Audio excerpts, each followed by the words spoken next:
Salut à toi, bienvenue à ta nécro, la nécro de Nécroland. Aujourd'hui, je vais te parler d'un film qui s'appelle Titane, réalisé en 2021 par Julia Ducournau avec Agathe Roussel et Vincent Lindon. Une fois n'est pas coutume, je vais te résumer le pitch du film d'origine que je te cite. Titane, métal hautement résistant à la chaleur et à la corrosion, donnant des alliages très durs. Comme tu as pu le remarquer, le pitch était bien pourri et te donnait juste envie de t'intéresser un tant soit peu au film. Donc, pour rendre les trucs encore plus simples, ils ont fait un deuxième pitch juste avant la sortie du film qui est le suivant. Après une série de crimes inexpliqués, un père retrouve son fils disparu depuis 10 ans. Comme d'hab, le résumé est bien pourri, donc à Nécroland, on a décidé de te donner le nôtre. On a l'habitude. Donc on va commencer par... Alors Joe, Titane, ça parle de quoi ?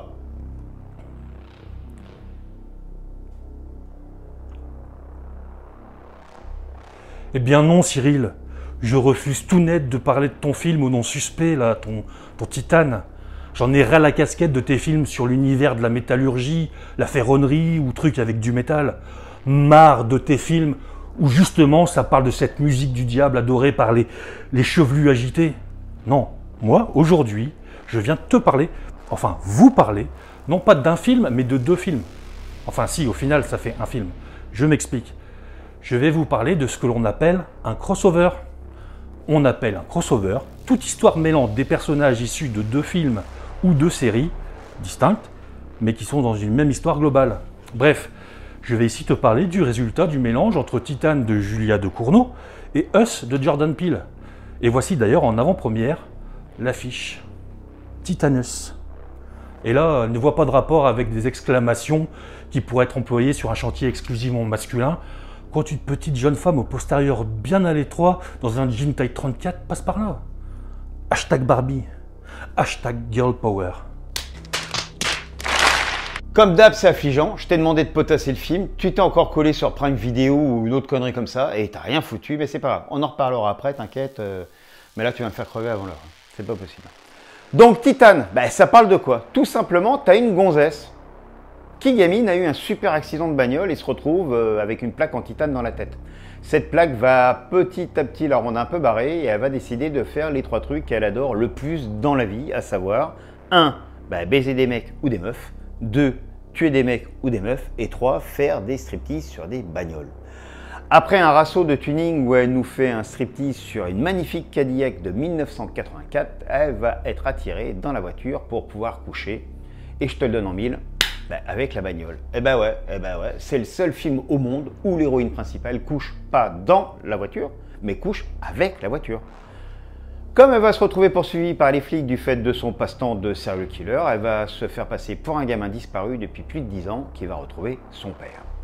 Bon, c'est vrai, dit comme ça, le résumé est encore plus chelou que les 2 pitchs précédents du film, et c'est tant mieux parce que le film, il est à prendre comme ça.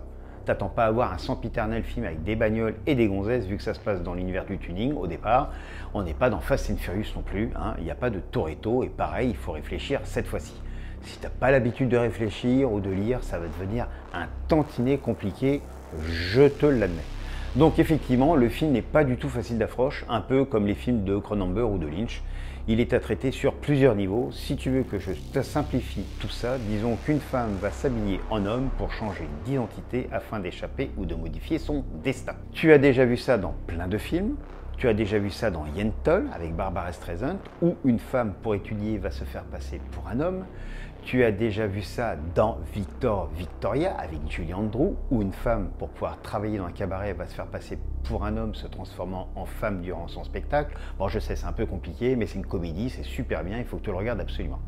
Tu as déjà vu ça dans Tootsie, avec qui Tootsie ? Dustin Hoffman. Dustin Hoffman, où un homme qui veut travailler dans le cinéma va se faire passer pour une femme. En plus, il est petit, donc c'est un peu chiant pour lui. Tu as déjà vu ça dans Madame Doubtfire avec Robin Williams. Robin Williams, le défunt Robin Williams, où un homme va se faire passer pour une femme pour pouvoir se rapprocher de ses gosses vu qu'il est en plein divorce. Tu as déjà vu ça avec Ben, c'est Ben, où de toute façon on le cantonne généralement au rôle de femme ou de cagole, parce que il est super bonasse et en plus il le vaut bien. Julia Ducournau a 37 ans lorsqu'elle réalise Titane, fidèle adepte des films de genre comme Lynch, Cronenberg et j'en passe. Ces films ne sont pas des simples copier-coller ou des hommages qu'on pourrait croire au premier regard, mais ce sont des chefs-d'œuvre qui, bien qu'ils sont dans le sillon des 2 maîtres cités précédemment entre autres, suivent leur propre route. L'actrice principale Agathe Roussel est extraordinaire dans ce rôle multifacette et multicouche. Vincent Lindon est comme d'hab génial, hein. C'est vrai, il est chiant, il est tout le temps bon quand il fait un rôle. Hein. Et en plus, pour ce rôle, il a subi une transformation physique en prenant de la masse et se transformant en véritable athlète. La musique colle parfaitement au film, la réalisation est au top, on se demande même pourquoi le film n'a pas eu le droit à une sortie physique 4K qu'elle méritait, mais bon, ça c'est une autre histoire. Julia Ducournau avait réalisé juste avant un autre film de genre qui s'appelait Grave, où là tu suivais une jeune étudiante en médecine qui commençait à avoir le goût pour la viande, et pas seulement pour la viande animale. Comme tu vois, elle reste dans le même registre, et c'est tant mieux parce qu'on l'aime aussi pour ça. Je te préviens, le film est interdit au moins de 16 ans, du fait de ses multiples scènes frontales de sexe, de violence, et de quelle petite transgression. Tout ça n'est pas fait pour te déranger, et j'en suis sûr, tu as l'habitude, mais je te préviens quand même. Pour la petite histoire, Julia Ducournau est la 2e femme à avoir eu une Palme d'Or à Cannes en 2021. La première était Jeanne Campion pour la leçon de piano en 1993. Et ouais, ça datait.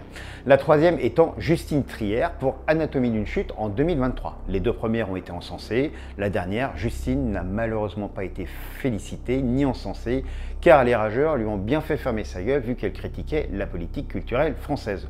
Depuis, son film a gagné des prix multiples dans le monde, jusqu'à l'Oscar du meilleur scénario en 2024, comme quoi le talent est rarement reconnu en France et surtout pas par ceux qui n'en ont aucun. Le réalisateur Spike Lee, qui était à l'époque président du jury, a dit que rien que pour avoir vu une femme se faire baiser par une Cadillac, cela méritait entièrement la Palme d'Or, j'en conviens, cela mérite amplement la palme. Pour les rageux, j'y peux rien, de toute façon, il y aura toujours des rageux qui n'aiment pas le film, il y aura toujours des rageux qui n'aiment pas la réalisatrice, il y aura toujours des rageux qui n'aiment pas le sujet, il y aura toujours des rageux qui n'aiment pas les Cadillacs, et il y aura toujours des rageux qui n'aiment pas Necroland. Enfin nous, perso, on s'en fout, on aime, on kiffe, on met ça en avant, car le cinéma de genre français, il est toujours vivant, il n'est pas mort, il bande encore. Allez, exceptionnellement, je vais te coller la bande-annonce pour ce coup-ci. Hein.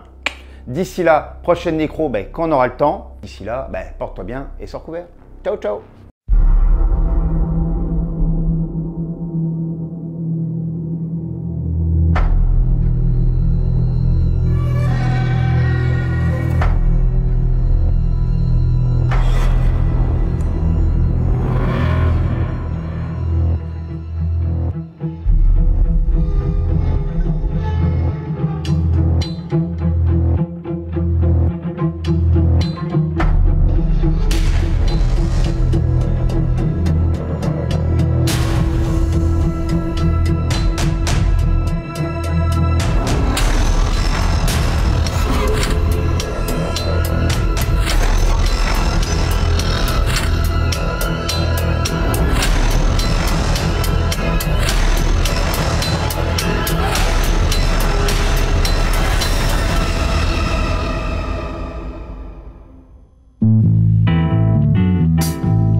No one told me about her, the way she lied.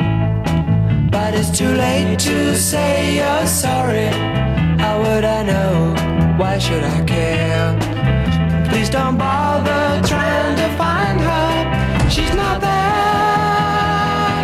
Well, let me tell you about the way she looked, the way she acted, the color of her hair. Her voice was soft and cool, her eyes were clear and bright. But she's not